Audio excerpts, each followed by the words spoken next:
This is your Barbados Today Evening News Update for Thursday, November 14. Thanks for joining us. I'm Fernella Wedderburn. Education Minister Santia Bradshaw says government intends to eventually abolish corporal punishment in favor of other alternative methods of discipline.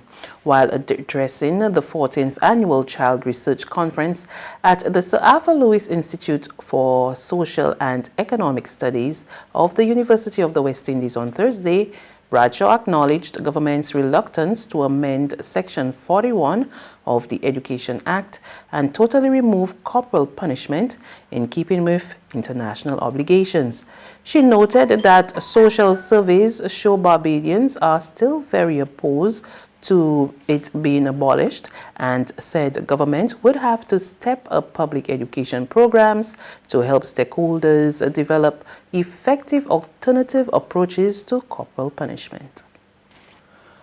One of the island's leading rum producers suggests Barbados should stop exporting bulk rum and bottle more of the spirit on the island. That's the view of the managing director of Mount Gay Distilleries. Speaking at the launch of a limited edition port rum last evening, he suggested that Barbados was missing out on maximizing the full earning potential of the sector. But this is a chance for Barbados, with a great tradition of distillation, aging and blending, and aging under all that under those specific and unique tropical climate, and insist on that. This chance can be set in stone if the officials are choosing to create a strong Barbados rum geographical indication, based on indigenous practices, so fermentation, distillation, aging and blending, all done in Barbados, including bottling, which is not necessarily the case today.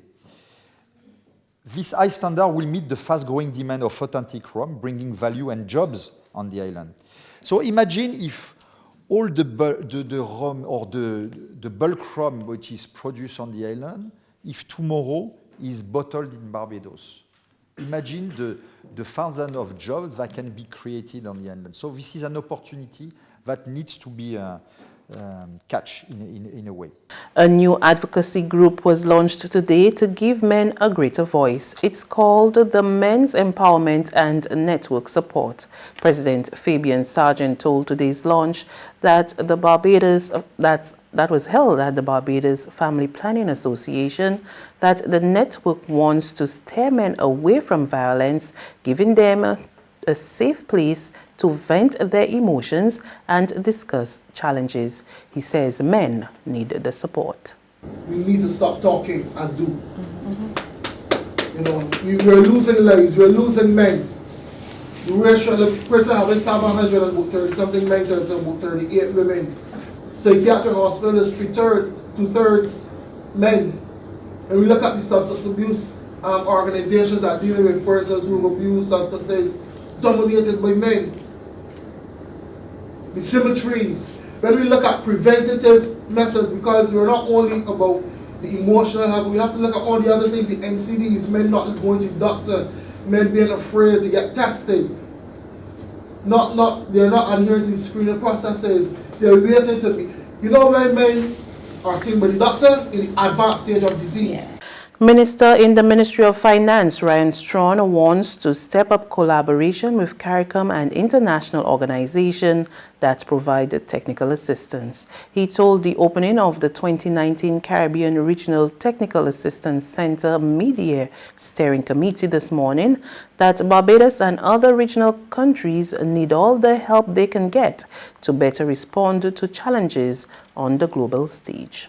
As we engage with respect to the policy stance, not just as the government of Barbados, but certainly as CARICOM, as a region, that we ask for that engagement on the basis that we will bring solutions that will redound to the benefit of all of our citizens, and that working hand in hand with our development partners, the International Monetary Fund, and all the other agencies, the World Bank, that we can build the kind of resilience that we know that we can build within the region, work better collaboratively to create more fiscal space within the context of the region, such that we can implement and develop the very systems that we know that are required for effective and good governance.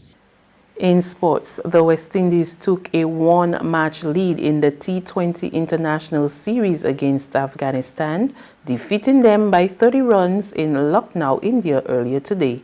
Opener Evan Lewis scored 68 and captain Kieran Pollard 32 not out to power the Windies to 164 for 5 of the 20 overs after being invited to bat. The bowlers then limited Afghanistan to 134 for 9. Man of the match Pollard gave the innings a push near the end, scoring 2 fours and 1 6 in the 22 balls he faced. There's regional and international news after this short break. It's Festive Friday at the Bridgetown Night Market at Pelican Craft Center. Kick off the weekend this Friday from 4 p.m. to midnight with loads of food, drinks, and entertainment. Get ready for Crop Over with the Rhythm Roots Street Parade. Party like it's Kadooman Day on the street around Pelican Village with costume reveler, music, and more. It's Festive Friday. It's Festive Friday at the Bridgetown Night Market at Pelican Village Center from 4 p.m. to midnight. Admission free.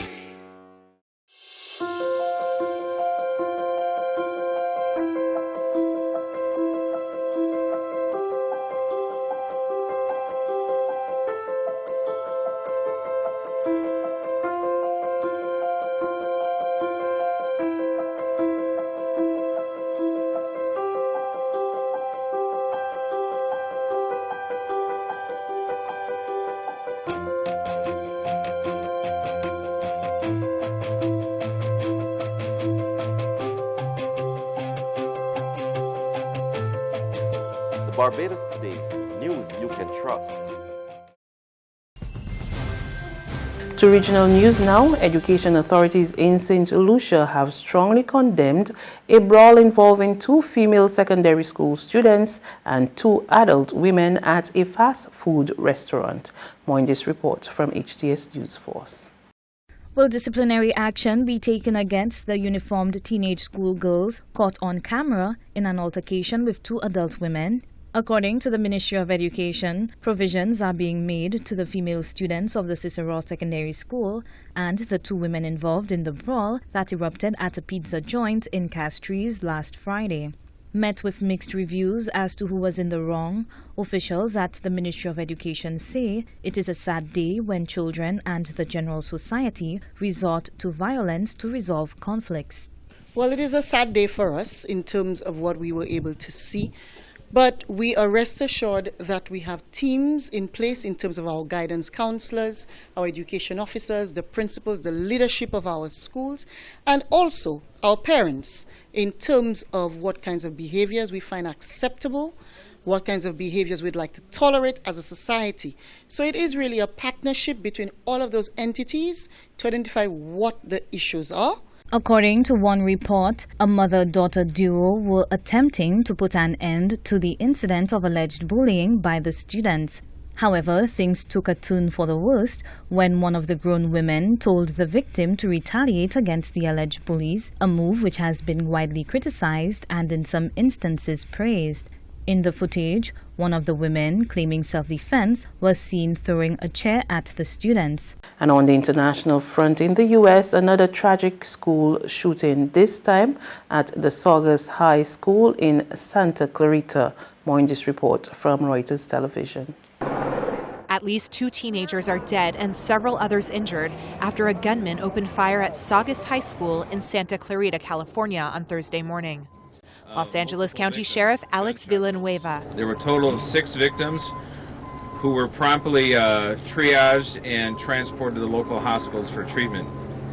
Among those who were transported, it turned out to be the suspect, who is currently in the hospital in grave condition, and he's a male, Asian, 16 years of age, and a student of the school. Officials say the suspect's weapon was a .45 caliber semi-automatic pistol. He shot himself, they say, on his birthday. The shooting and manhunt that followed prompted a massive response by law enforcement. Television footage showed a line of teenagers walking behind armed law enforcement officials who led the teens away from the scene of the crime. Scores of students gathered in the school field. Many teenagers were seen embracing their parents and friends outside of the school. A mother named Ilea told a reporter she was relieved to be reunited with her son. For like 2 hours, it was terrifying, and not knowing, you know, what was happening, not hearing from your child. It's the most terrifying thing in the whole world. And that's news, but for the very latest, visit us at www.barbadostoday.pb.